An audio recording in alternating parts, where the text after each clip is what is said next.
Peace be upon you, dear brothers and sisters. Paris was filled with anticipation on the evening of a remarkable iftar gathering organized by the city's Muslim community. A spacious hall in the heart of the metropolis was elegantly decorated with soft lights and an air of reverence. Local Muslims and open-minded Parisians came together to break the fast, learn about Islamic teachings, and celebrate unity. Little did anyone suspect that among the attendees were 50 young women who had arrived with a hidden agenda. These 50 girls, outwardly polite and curious, were actually there to find flaws in Islamic practices.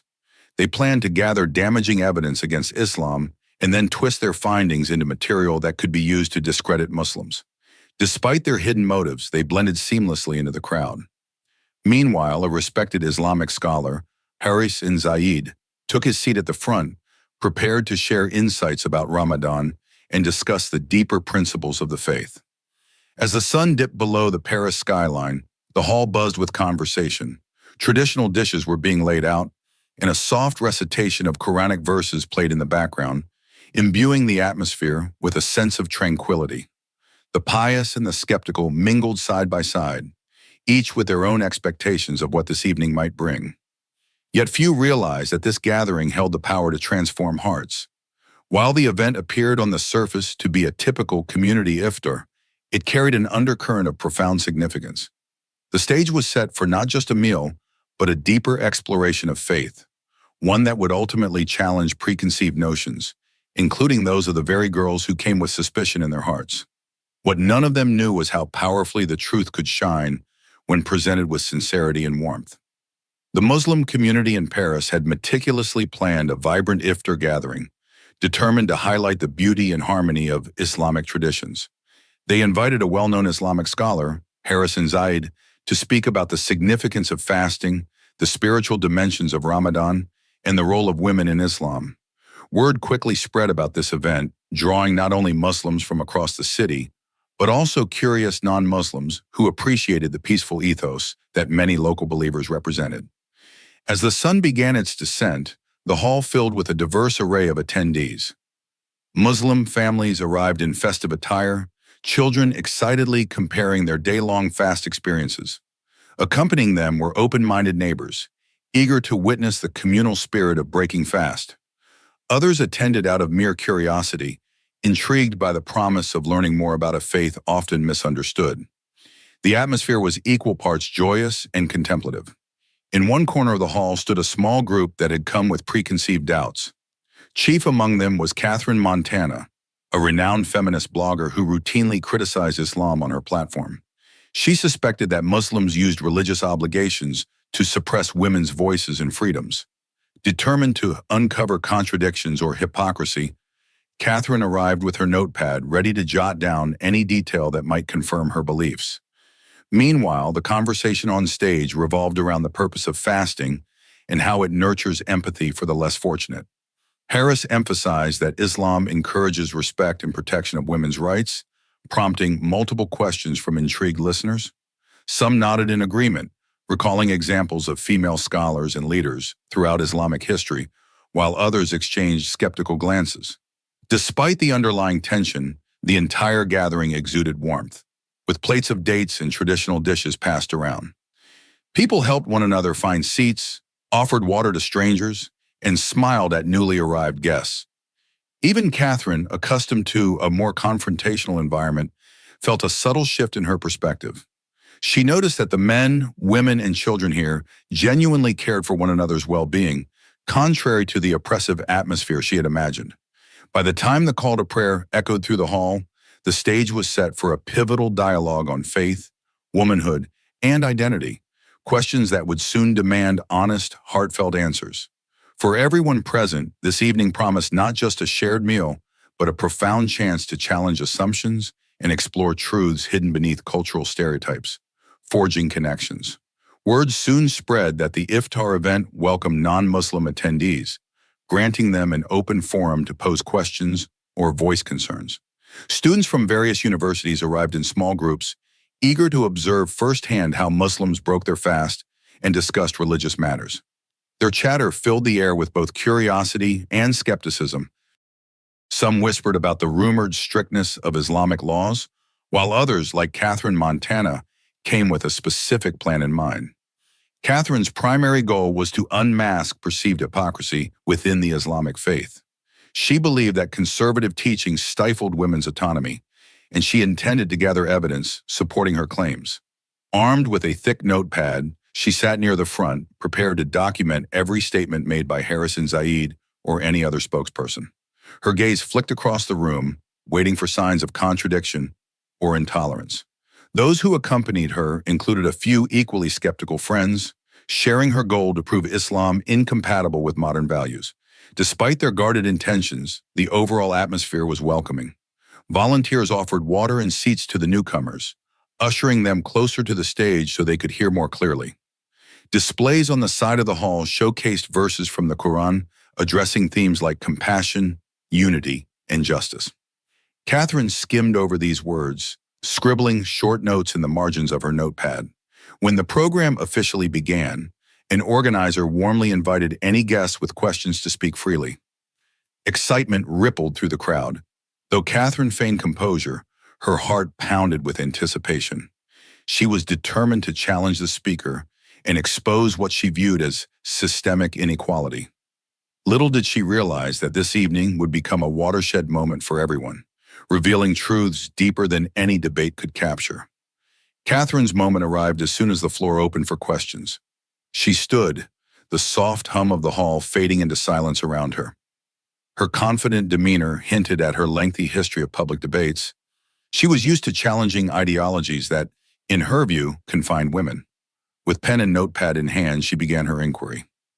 If Islam truly honors women and grants them freedom, she said, her voice ringing with a mix of conviction and skepticism, then why the insistence on hijab? Isn't it a form of pressure, forcing women to cover themselves whenever they step outside? In hot weather, it could even be dangerous to their health. I call that a chain, not liberation. A small gasp scattered through the crowd. Some people exchanged looks, wondering how Haris and Zaid would respond. Catherine, meanwhile, wore a slight smile as though she had presented an unassailable argument. Yet the Islamic scholar remained unruffled. He gently raised his hand in a gesture of calm. That's precisely the same question I might pose to you, he replied. Why does Western society encourage women to show more skin or equate that with being bold? If a girl wears fewer clothes, she's celebrated. Yet if she wishes to dress modestly, she's pitied as if oppressed. True oppression, I believe, is when something is labeled as freedom, yet pressures women into conformity, whichever side that may be. A murmur spread among the audience. Catherine's expression shifted. She was used to moral arguments, but not to having her worldview held up to the same lens. Several other women in the audience, both Muslim and non-Muslim, began nodding in recognition. They realized that the real question was not about whether a woman covers herself, but whether she is free to choose how to exist in society. Though Harris's answer briefly unsettled her, Catherine persisted. She jotted additional notes in her pad, her face reflecting a careful mix of intrigue and defiance. She was not entirely convinced, but the exchange had already planted a seed of doubt. Unwittingly, she had taken a first step toward questioning the assumptions she believed so deeply. As the discussion moved on, more attendees wondered if freedom might wear more than one face, and whether the chains Catherine spoke of could arise from cultural norms disguised as liberation. After her initial challenge, Catherine fell silent, her thoughts still churning over the response given by Harris and Zaid. The atmosphere was heavy with anticipation as the audience awaited her next move. Suddenly, her friend Sophia, a well-known model with an unyielding presence, rose to speak. Known for showcasing her beauty and commanding attention on stage, Sophia decided to voice her own doubts. In a clear and assertive tone, she said, "I respect religion, and I believe that traditions deserve honor. However, I cannot understand the necessity of the hijab. Does it truly make a difference? When a woman hides her beauty behind layers of fabric, does it serve her dignity or restrict her freedom?" Her words cut through the silence, provoking both shock and intrigue among the listeners. Sophia continued, "We are told that modesty is a virtue and a sign of respect. Yet in practical terms, it feels like an imposed restraint, a barrier that limits self-expression. How can a practice that seems to cover a woman's body entirely be a source of empowerment?" Is this not a contradiction? I challenge the notion that a woman's worth is measured by how much of her body is concealed. Her remarks were met with a mix of applause and murmurs of dissent. Every eye in the hall was fixed on her, trying to capture the depth of her concern. Sophia's words, though critical, stemmed from genuine curiosity. She aimed not to disrespect, but to understand whether the enforced modesty was truly beneficial or merely a societal imposition. In that charged moment, Sophia's questions invited a broader debate on the balance between cultural tradition and individual freedom, setting the stage for further inquiry into the real essence of empowerment and respect for women in Islam. Upon hearing Sophia's critical remarks, the Islamic scholar, Haris bin Zayed, calmly rose to address the concerns with a measured tone that resonated throughout the hall. He began by offering a vivid analogy. Imagine, if you will, that you possess a priceless diamond ring. Would you take it out onto a busy street, risking its loss and damage? Or would you carefully store it in a secure, cherished box where its value and beauty can be preserved? He paused, allowing the metaphor to sink in. Sophia had criticized the hijab, arguing that it suppressed a woman's natural beauty. The scholar continued, in the same way, a woman's honor, her dignity, and her identity are treasures, more valuable than any outward adornment. The hijab does not conceal a woman's worth. Rather, it enhances her respect by encouraging others to value her for her character and intellect, not merely her physical appearance. His voice was steady yet passionate as he explained that modest dress is not a means of oppression, but a protective covering that allows a woman's true essence to shine forth. He added, in Western societies, there is often an expectation that women reveal their beauty, a demand that objectifies them and reduces their worth to superficial traits. In contrast, the hijab is a conscious choice that empowers women to be recognized for their inner qualities, their moral strength, and their commitment to a higher standard of behavior. It is a form of liberation, not a constraint. It enables a woman to assert her identity in a manner that is both dignified and respectable. As his words echoed in the quiet hall, the atmosphere shifted. The audience, including many who had harbored doubts, listened intently.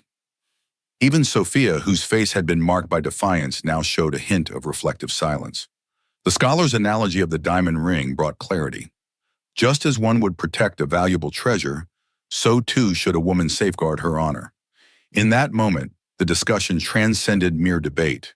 It became a powerful lesson on respect, identity, and the true nature of empowerment, a lesson that challenged preconceived notions and invited everyone present to reconsider the meaning of dignity and modesty. The scholar's measured response left a lingering impact on every soul in the hall, inviting reflection long after the echoes had faded. His words resonated. At this point, a third question emerged when a young law student named Emma Richardson stepped forward.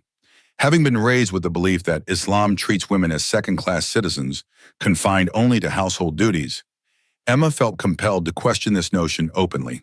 With a calm yet resolute tone, she addressed the assembly saying, since childhood, we have been taught that Islam diminishes a woman's status and restricts her to domestic roles. Can you explain how Islam truly values women? What rights does it guarantee beyond mere housekeeping? Is there any legal provision that ensures their independence and respect? Her inquiry stirred the room, and all eyes turned to her as she spoke with genuine curiosity and determination. Some members of the audience nodded in understanding, while others appeared skeptical, expecting a conventional defense of traditional roles. Emma's question was not born out of malice, but from a deep desire to understand the true essence of Islamic teachings regarding women's rights. Haris bin Zayed, the Islamic scholar, smiled warmly at her challenge and responded thoughtfully. Your question is indeed fascinating, he began. Islam granted women rights over 1,400 years ago, rights that the Western world has only begun to recognize in the past 1 or 2 centuries. For example, the right to seek knowledge is fundamental. The Prophet Muhammad, peace be upon him, declared that acquiring knowledge is an obligation for every Muslim, man and woman alike. His measured reply invited everyone to reconsider their preconceptions. Emma listened intently, her face reflecting both reflection and cautious optimism as the hall fell into a thoughtful silence. In that moment, a spirited dialogue began to take shape, urging all present to examine the progressive and nuanced nature of Islamic principles regarding women's empowerment and independence. And at this point, the Islamic scholar, Haris N. Zayed, stepped forward once more to address an issue that had long perplexed many non-religious observers. In a calm and measured tone, he began, "Allow me to share some historical truths that might surprise you. In much of Europe, women historically had no legal right to own property. They were relegated to subordinate roles, with their inheritance and assets controlled entirely by male relatives. Islam, however, revolutionized this perspective over 14 centuries ago by granting women a lawful share in the property of their fathers, husbands, and even brothers. This provision ensured that a woman could maintain a degree of financial independence and safeguard her dignity within society." He continued, "In Islam, a woman is recognized not merely as a dependent, but as a valuable individual with inherent rights. For instance, if a woman finds herself in an unhappy or oppressive marriage, she is entitled to seek a divorce, known as khula, a right that many other religious traditions have not historically granted. This legal measure empowers her to reclaim her autonomy and ensures that her voice is heard." Pausing briefly, Harris then added, "Consider the exemplary figure of Khadijah, the esteemed first wife of the Prophet Muhammad, peace be upon him. Khadijah was not only deeply spiritual, but also an accomplished businesswoman who managed her own trade and wealth. The Prophet honored her achievements and supported her endeavors, setting a precedent that recognized and celebrated female economic prowess. Such recognition was revolutionary at a time when women in other cultures were denied similar opportunities." Looking around the hall, he concluded, "When you understand these facts, you begin to see that Islam has long been a force for empowering women, providing rights and opportunities that were groundbreaking in their time and remain progressive today." His words resonated deeply with the audience. And as he spoke, many in the hall, both Muslims and non-religious listeners, fell silent, contemplating the historical significance of these Islamic principles. In that moment, it became clear that Islam's contributions to women's rights were not only transformative, but continue to serve as a benchmark for progress and equality in modern society. His explanation provided essential historical context and challenged modern misconceptions. The scholar's eloquent words educated the audience and inspired them to reconsider their views on gender roles. Many listeners, even skeptics, left the hall deeply moved and reflective, truly beyond measure.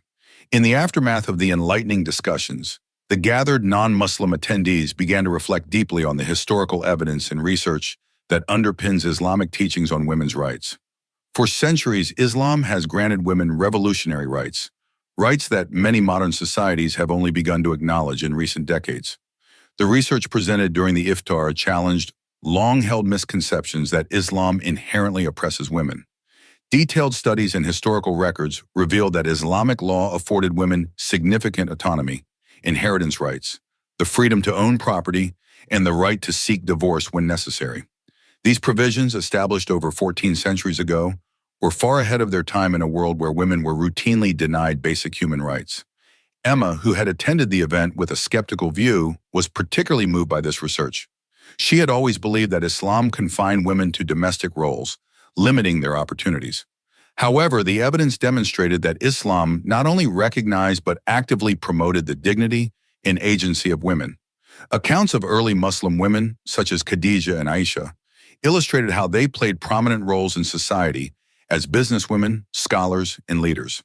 For many in the audience, this revelation proved transformative, challenging every preconceived notion they had held.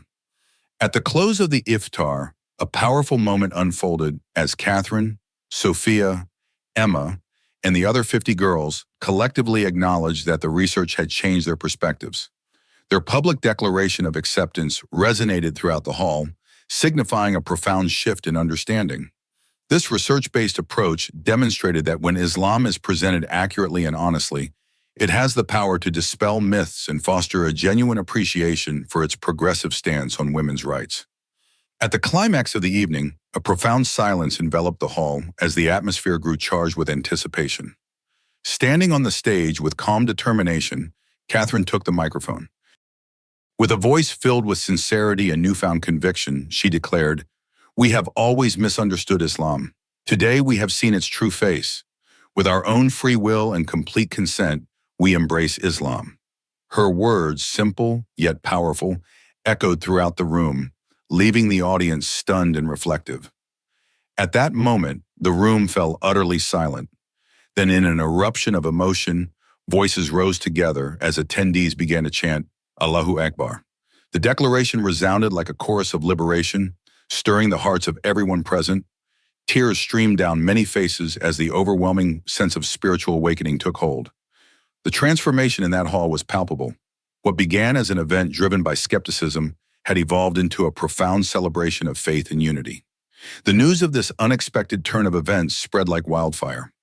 In a dramatic cascade, the announcement that 50 girls had willingly accepted Islam moved swiftly beyond the confines of the hall and soon reached the bustling streets of Paris, the renowned City of Lights. Media outlets buzzed with astonishment, and discussions erupted on social networks and news channels. Reporters and commentators, who once depicted Paris solely as a center of art and romance, now found themselves telling a new story, one where the luminous glow of faith shone alongside the city's famed brilliance. This transformation was not merely a momentary occurrence, but rather a testament to the power of sincere dialogue and the honest presentation of Islamic values. The evening's events demonstrated that when Islam is presented correctly, it possesses the remarkable ability to touch hearts and alter deeply held perceptions.